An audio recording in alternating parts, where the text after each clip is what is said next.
Здравейте! Вече сме в Виена официално. Нека не е толкова красиво. Абсолютна красота. Не се напътувахте, ама голямо пътуване. Айскрим, джелато. Имаме точно 100 евро и 24 часа тук, като вече 25 евро са отишли на човек за хотела и съответно ни остават по 75 евро на човек в Виена. Пристигнахме в Бакверк. Това е място, където може да си вземете кафенце, което си го правите сами. И също така има ето такива готини сандвичи.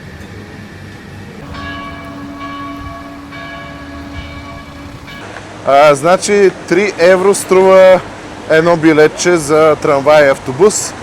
И ние някакси, като разбрахме тази информация, се усетихме в добро настроение за разходка.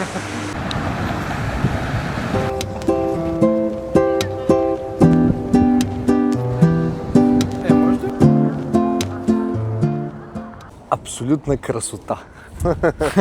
След Будапеща някакси не е толкова красиво. Просто вижте тая красота. Огромен мащаб. Това е наистина мега яко.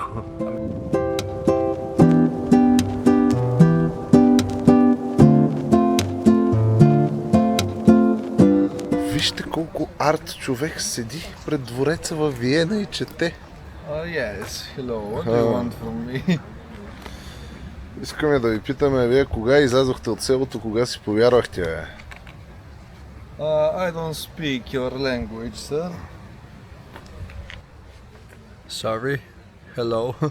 Ти е на село да купаш домати, бе, ли гледа? Tomatoes, Вие не се I like- напътувахте, ама I голямо like пътуване. tomatoes. I Голямо like пътуване, tomatoes. не се напътувахте всичките. Седнахме да си починеме тук пред двореца. Много готино място. Вау, сухар, бате. Добре, ето. Батенци тук седнахме. Аз имам един drinking game за публиката. Всеки път, в който кажем много готино, много хубаво по един шот, ама най-мръсната текила да пиете, хора. Опитваме се да не ритнат камерата. Да, бе, това е някаква много враждебна страна спрямо нас. Не, всичко е в кръга на майтапа. Просто ние сигурно, това е първата държава, то втората, в която посещаваме, но първия път, в който слагаме тази се опитат да ни ударят камерата. камера на земята и се някой иска да я ритне, ама то се вижда неистовото желание в импулса на тялото просто. Пазим я, пазим ви вас. Вие сте като едно наше дете, което заедно с нас не е смисъл, че сме мъж и жена. Между другото, имам новина за тебе, понеже не си виждал какво съм взел. Ще сме на хотел за 50 евро във Виена, Да. обаче няма отделни легла. Ще е спалня. Напишете Така, все си- пак, ако някой иска да си увеличи бюджета с един 25 евро, Напишете си. може да го направи. Напишете шегите си в коментарите. Ами да. Не, готино е. Просто е странно как... Кое е готино? Имаш- Че сме на спалня двамата. Не, това се опитвам да го забравя. Да. Но примерно това е много странно как имаш цялата тази архитектура на двореца, всички тези статуи, такива езерца малки, изкуствено направени и в същото време буквално излизаш от тук и се намираш на Интерекспо център в младост, примерно. После отиваш в арабския квартал до... Халите в София по усещане. Имаше супер много баклава навсякъде, Абсолютно. което вие си преценете дали ви допада, ако обичате баклава, ще ви хареса във Виена.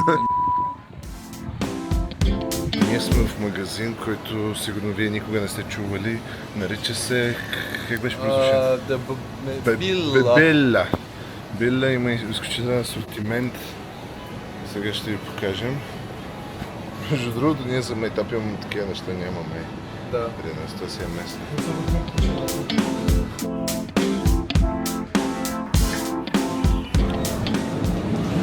Сувенири от Австрия. Взети минус 8 евро. Въпрос. Ти имаш ли запалка на Зигмунд Фройд? А вие имате ли запалка за Зигмунд? Напишете в коментарите. Който има проблеми с баща си, нека вземе. Много е интересно как, търсейки някакви хора, от които да вземем интервюта, изглеждаме супер съмнително, като се опитваме просто да ги питаме и да им обясним, нали, че снимаме за YouTube и така нататък. И хората се като: "Ти какво искат от мене? Пари ли ще ми искат? Ще таковат ли?" Някаква супер странна реакция от време на време получаваме. Най-накрая намерихме някой, който да не бяга, когато искаме да го снимаме. My name is Johannes. Okay, hello, Konstantin, nice to meet you. Hi. What's your favorite place to eat around Vienna? Well, there are many places. It depends on what kind of cuisine you're looking for. If you are looking for traditional food, Yeah. I would recommend something like Figelmüller, which is serving the most traditional version of Wiener Schnitzel, which Okay. we Austrians really like. It's not only a cliche, we really like that. Real taste. Yeah. Okay, what is your favorite place in Vienna? For you, not for tourists. My favorite place in, if you want silence and peace, then go to Kahlenberg. I don't know how to get there by public transport. I think a bus is going there, but from there you have a nice overview over the whole of Vienna, and it's very quiet up there. You can see the Danube, you can see the whole city, you can see vineyards, everything. If you want some life, go to Prater, where the big ferry wheel is. What people who are not from Austria need to know about Vienna? One thing. One thing, Yeah, it's a hard question, but the Viennese people are known to be not that friendly, and I think that's a big misunderstanding. The Viennese people are not unfriendly or unkind, they are more from the distance type. And this happens out of respect. We don't want to cross your line of privacy. And that's the reason why we don't go like the Americans. How are you? What are your plans for today? Yeah. We don't ask that. Not because we are unfriendly, but that's your business, that's not my business. And I respect your own sphere, your own space. And that's the reason why we come over as unfriendly and cool, while in reality it happens more out of respect. Yeah. okay, thank you very much. Най-накрая намерихме място, където да я хапнем штрудел. Мястото работи от 1910 година. Преди това е било кръчма и така нататък. Много е готино. Ще ви покажа и вътре как изглежда по-добре. Като цената на штрудела с ябълка е 5,50 евро и на другите торти почти всичките също са по 5,50, 5,60. Така че цените са доста добри. Ето, thank you very much. И разбира се, си взехме и кафенце. Няма как във Виена. Това е... Айде. На здраве.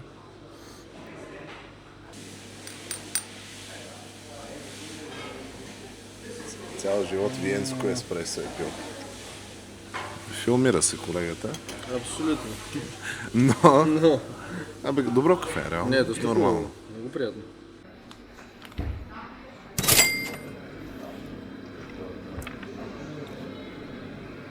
Много добро. Много.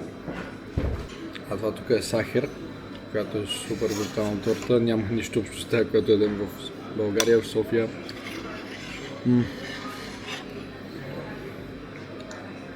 Много по-мека е, пухкава. Има много по-гъст шоколад отгоре. И ги слагат като шоколадов сос отстрани, който да си топиш. Супер. Ако сте във Виена, задължително пробвайте това чудо, защото наистина е много вкусно. Място, което сме ние е Голтек. Със сигурност има и други добри места, така че смело може да пробвате. Вървим и си говорим приятно и се замисляме за това колко е хубаво тук във Виена и красиво. И че по някакъв начин в началото имахме леко усещане, че не ни хареса, защото се разблезихме от Будапеща. Явно, в смисъл, всяка столица, всеки град има различни части и просто не сме улучени, може би. Не и Будапешта. Най-доброто. Будапешта навсякъде беше мега красиво, това е скандално. Гледайте предишния влог, заслужава се. Наистина, аз нямах такива очаквания от този град и направо съм все още шокиран и под огромно впечатление. Той също, така че гледайте, струва се. Сега също така, тук няма платена реклама от Виктор Орбан. Искаме да потвърдим, не се опитваме да възвърнем стария унгарски режим. Фън факт, че в вече втора европейска столица най-популярните неща навсякъде са тай масаж и дюнерите. Явно това са две най-важни и емблематични неща в всяка европейска столица. Най-добрата статуя в града е, разбира се, свързана с софийските митове и легенди за песъка, а по-точно песъкът е ухо. Може да се насладите. Вместо да го пишат върху сградите, те направиха цяла статуя и монумент. Така че да. Зад мен е една от най-красивите барокови църкви в Виена, казва се Карлскерхе, като интересното за нея е, че е построена през 18 век. Тогава императора обещава, че ако града оцелее от чумата, която се разнася навсякъде, той ще изгради тази църква и така се и случва. А също така тук има много красиво езеро, в което може да видите отражението на църквата и да си направите много яки снимки. What's a dish that you can recommend as national dish? A national dish, Yeah. it has to be, should I say schnitzel? Okay. It's a must to eat in Vienna, the Viennese schnitzel. Okay, and what's your favorite place? My favorite place, it has to be Karlsplatz, of course. I love being here, it's my workplace, but I also come in my free time. And yeah, my soul place. Okay.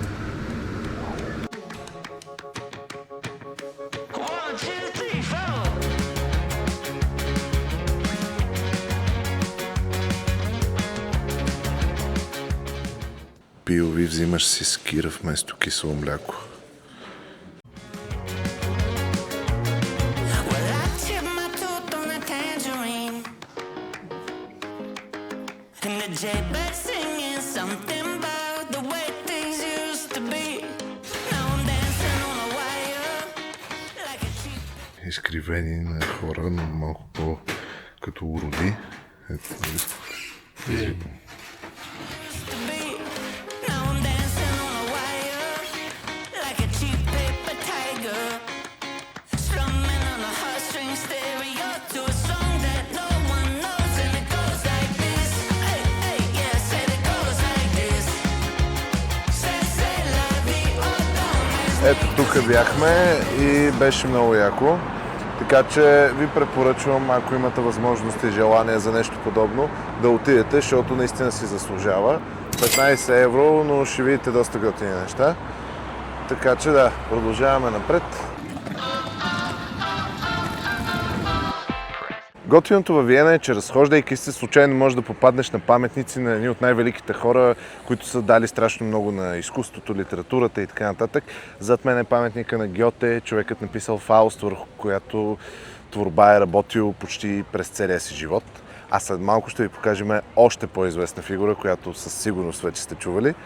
Така че да продължаваме разходката. Намираме се до статуята на един от най-великите музиканти и композитори в света и съжалявам, не става въпрос за Димас, а за Волфганг Амадеус Моцарт. Човекът гений, който започва да твори и да свири на пиано от 4 годишен, написва над 600 симфонии през целия си живот, а последните години твори точно тук във Виена, където написва Реквием и Вълшебната флейта и също така много други творби, за които най-вероятно сте чували. Ако не сте, моля ви, чуйте ги. Също така погребан е във Виена, но никой не знае къде точно се намира гроба му. Мисля, че това място наистина има някаква специална енергия, като човек, който не вярва в принципно в енергии, но тук наистина някакси е странно чувство да осъзнаеш, че си до статуя на толкова велик човек и че се намираш в града, в който той е живял и е ходил по тези улици и е дишал този въздух, така да се каже.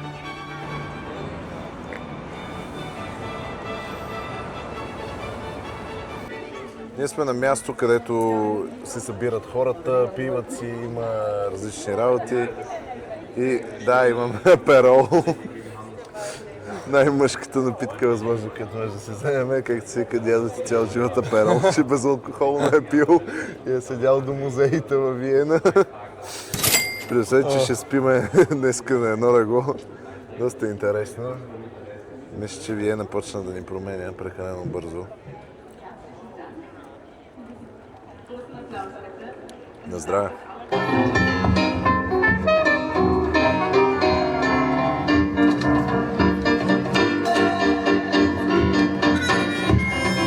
What is your name? My name is Felix. Okay, nice to meet you. I'm Georgi. Nice to meet you. What is your favorite place in Vienna? I mean, Vienna is a special city in the way that we have an island. The city of Vienna built it in the 70s and 80s. It's on the Danube and it's 10 kilometers long. And you just get something from a supermarket and bike to the Danube island and just have a good sunny day there. Okay, so, what is your favorite national food? I would say something that goes every time is Käsespätzle. It's made from potato dough and it's just with a hell of a lot of cheese. Okay, what every people who go to Vienna need to see or try? That's a good question. I would say you need to go to the Museum of Natural History. They have a huge collection, a lot of stuffed and dead animals that look really funny, and really cool dinosaur bones. So definitely the Museum of Natural History. And the Botanical Garden of the University of Vienna is also really nice.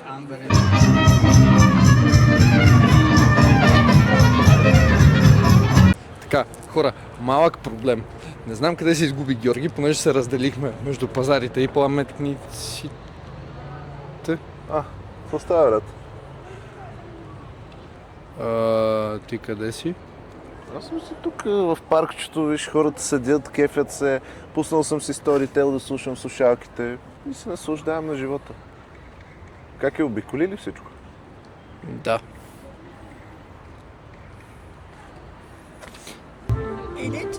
Okay, nice to meet you. What's your favorite place to eat in Vienna? Oh, well, this is a little restaurant in the 15th district. And so nobody knows it. No, I think many people know it, but it's a little bit hidden. And it's nearby where I live and it's nearby Schönbrunn. And it's called Quell. Quell. Quell. Okay. And it's a very, very nice restaurant with Viennese kitchen. Okay. And what's your favorite spot in the city?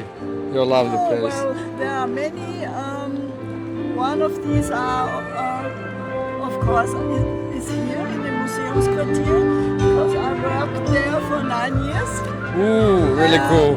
It was before they rebuilt everything, and so I have many rememberings of this place. So, and I like it very much. And the city, Vienna city, is everything is historic. Places are just very, very nice.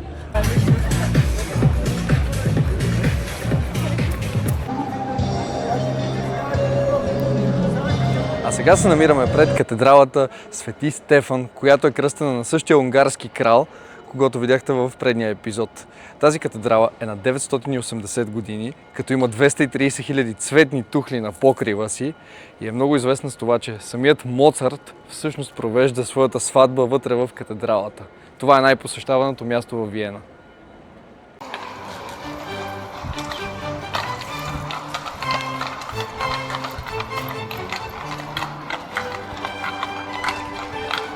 So what's your name? Frederick. Okay, nice to meet you, Frederick. What's your favorite place in Vienna? Stephansplatz, place of Saint Stephan. Okay. What's your favorite food in Vienna? Wiener Schnitzel. Okay.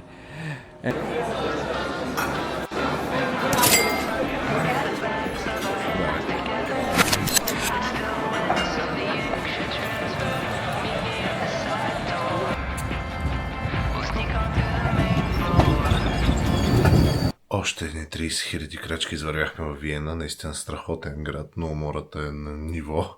Нямам търпение да отида и да се измия с шампуана на Ив Роше. и да се почувствам отново човек чист, да легна да спа, защото утре трябва да пътуваме за Прага. Това ще го видите след още една седмица. Пожелавам ви да имате прекрасни дни, прекрасно лято и искам да благодаря още веднъж на Ифроше за това, че подкрепят подобни проекти и дават възможност да ви показваме готини места и заедно да изживяваме всичко това. Айде, аз отивам се къпя. What makes you happy? Silence, peace, and a balanced way of living. Meeting with my friends and biking through the city, and the city offers a lot if you just know where to look, and it's... And what makes you happy? Last question. Ice cream, gelato.